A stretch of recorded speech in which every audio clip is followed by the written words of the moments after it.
Sego, hi everyone. My name's Melissa Johns, and I'm Ganigehaga Waganadan, or Mohawk Turtle Clan, and French Canadian. I'm the digital and interactive lead at imagineNATIVE, and I'm very excited to share this series of artist talks with you with support from CBC.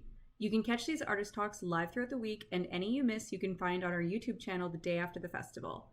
You can also check out all of the works being discussed in these talks for free at the In Digital space if you followed the link on your screen.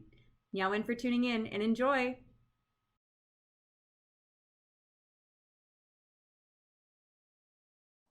Hi there, and welcome to our Artist Talk today. I'm so excited to introduce Zacharias Kunuk and Maia Iotzova. Zacharias is a director of more than 30 documentaries and feature films, as well as the co-founder of Inuit Productions. Hello, everyone. Thanks for joining us. Thank you, Zacharias, and thank you, Maia, for joining us. So today we're just going to talk a little bit about this piece, and I was just wondering if you could give us a little context as to how the piece came about. Well, the piece came about, there is this map in the office of Inuit. Zach's father has handwritten all the names of the different campsites where he knew the name where they had camped. I do a lot of mapping in my own art practice, so I was very inspired by that map, and I thought, wow, we can maybe do something with that.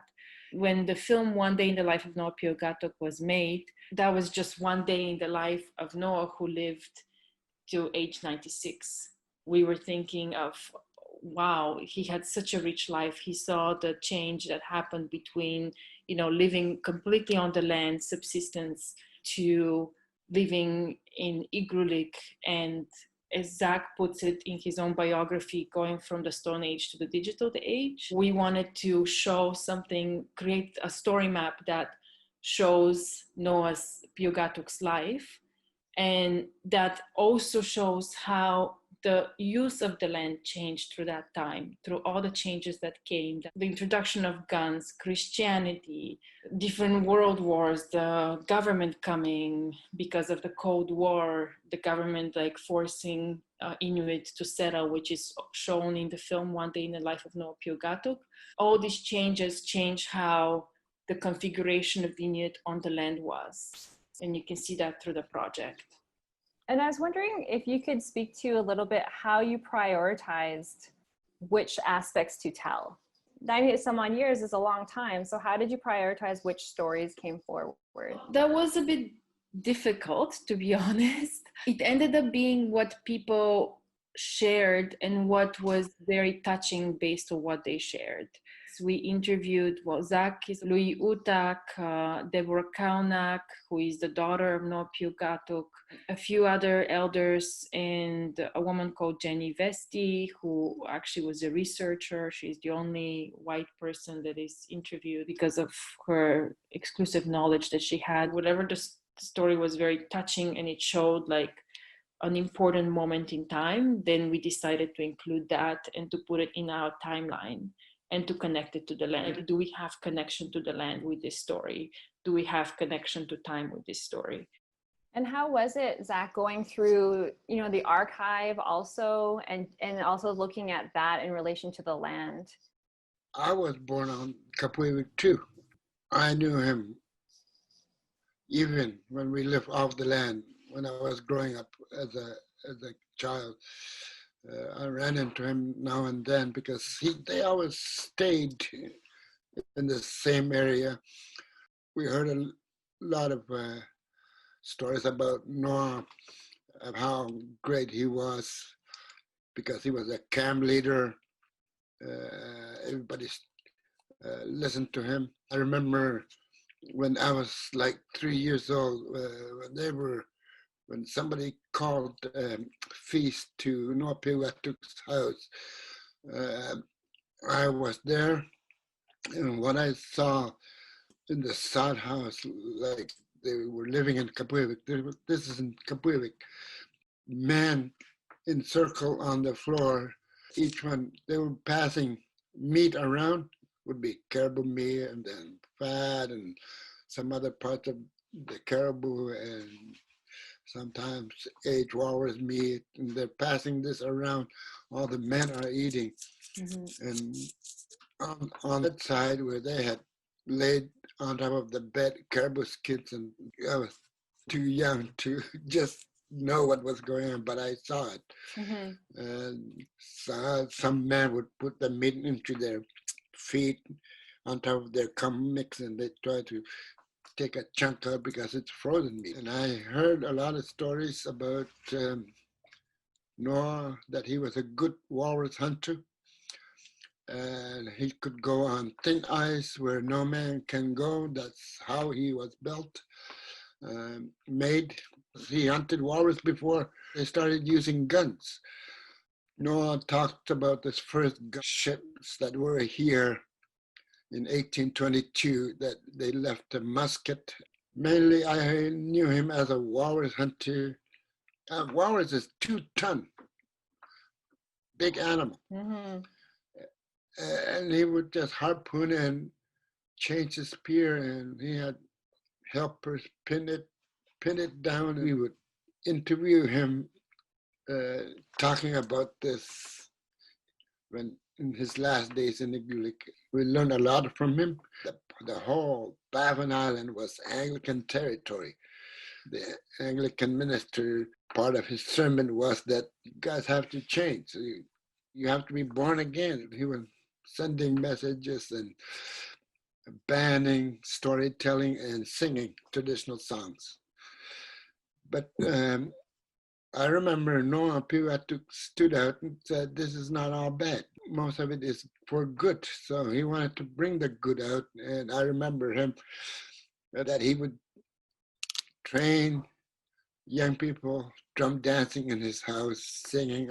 Sometimes we would go there and they're practicing. We wanted us younger generation to know why we're here, what brought us here.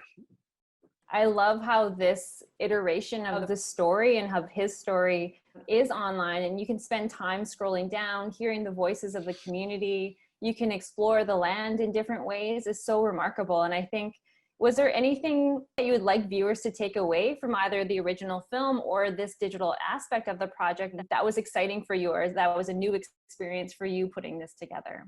One day in the life, I've heard that from my late partner, Coritilik, a long time ago. I heard about this meeting on the ice. One person still living, while he's still with us, I wanted to do something, so I got all the elders from Kapuiwik that lived with Piugattuk, and we sat down for a week and how people were dressed, who was in the meeting. That's how I work. Do research first with the elders and go from there.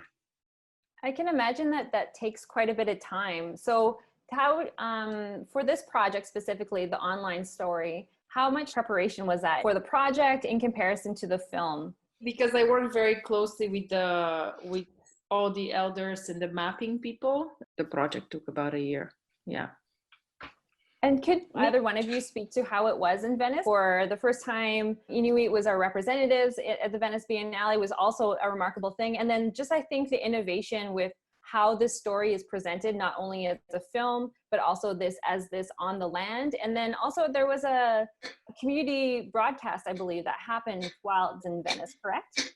When we had Venice Biennale happening, and I wanted to represent Canada from Canada. So I stayed in my hometown at the hunting spot, and we're live from all the way from Inuit to Venice, and that's what we wanted to do. And but at the other end, Maia is there.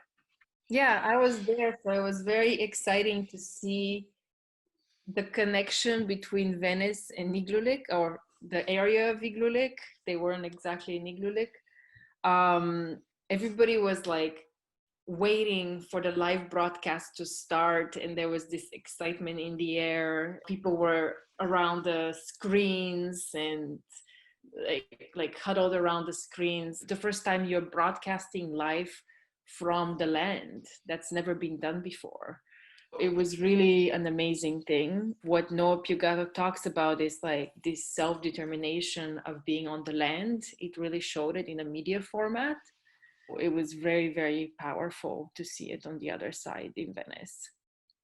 I can imagine, especially that context on an international stage and the types of work that are there. And I think this is Inuit artists and land and sovereignty, thinking through media too, some stereotypes around media artists, especially Indigenous media artists. It's such a cool piece. And I just love the idea, especially like now that we're all trying to broadcast and connect with each other, you were already doing it. You've been quite innovative throughout your whole career with Izuma and thinking about the barriers that people may face in terms of accessing internet, accessing stories, connecting with each other over far lands. And so I was just wondering, were there any like really big complications that came up with it, or was there any barriers in trying to do that live broadcast? We wanted to do it since we had few experience broadcasting in the middle of nowhere, in an outpost camp, in the middle of Canadian wilderness. It was amazing because you think of internet and your Facebook friends connected to internet. But once you go out there and you set up your dish, and then it works. We set up the dish on top of the hill and put a modem there, and all the people down at the camp where everybody had tents could have a laptop and they could be Skyping anywhere. It's amazing what technology can do. For Inuit, we just got off the land 60 years ago, and we never thought of internet at first, but internet is there, and how can we use it? We can use it anywhere. It did take a few months of preparation. We had our own setup, obviously, like beaming this satellite internet, which is, I think, quite expensive. It's all low-speed internet, unfortunately, still in the north, and that's a huge barrier to communication and to self-expression in the north. The piece is going to be available on our digital space throughout the festival, and people will be able to access this artist talk as well. I was wondering if there's anything, what is Izuma working on now, and what are you two scheming up?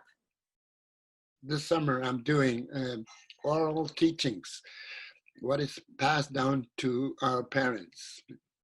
Because in our culture, we never had pen and paper.